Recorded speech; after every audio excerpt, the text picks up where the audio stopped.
any small traders nyaka ngi ka ginyalo bedo gi gimilo ni tax planning gibende.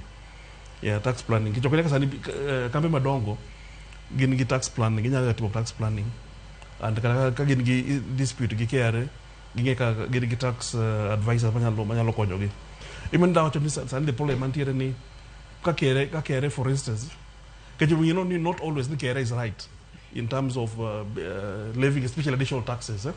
Samoro ginyalo ga bedo ni giketo gitiyo gi let's say M-Pesa statement or bank statement as a basis of taxing. So you don't need a small trader cha. In resolve the tax dispute.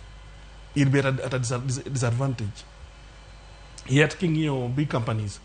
And they do it every day. Saniki the tax appeals tribunal. Opong pile. That's the thing we do every day. You don't jintier kanyuma dispute bedo dispute KRA. But my concern has always been how about ngamatencha, a small taxpayer. Can you dispute KRA? How do you about it? You don't bedo teach matek sana.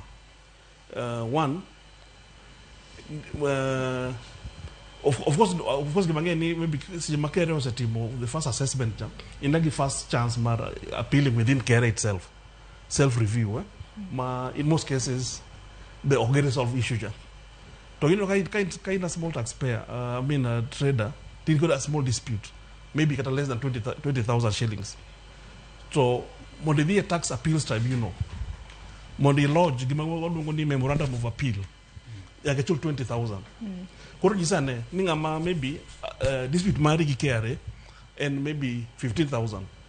Ibo the chulo 20,000 when they appeal against over payment tax nini mar 15,000. Okay, some of the challenges, but maybe they need to check going forward when they come up with this measure, which are good, but they should also have safeguards to ensure the small traders have got also an avenue. Maginia law process go maybe their challenges and things like disputes, yeah, without being hindered the cost of the cost for the ordinary company, for the big companies,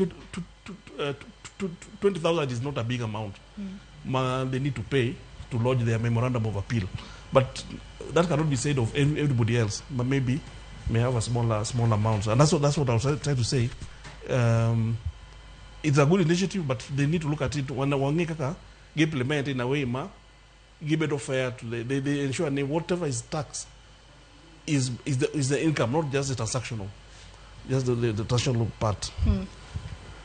Adwa ni mak paro no gi kanyo wadhi yueyo matin monde kwa wuok e yueyo wabobedo kwa tudre ko jafombo mar county ma Kisumu Millicent Adhiambo mar mondo mi wawinja ne ni to jo Kisumu wacho nango ko tudore kod usuru mabembo jopiny be nabu mi thuolo mar mondo mi wach paro manyisi mar mondo mi ma kata kamano nyaka Ramogi Ajwang kik idhi mabor.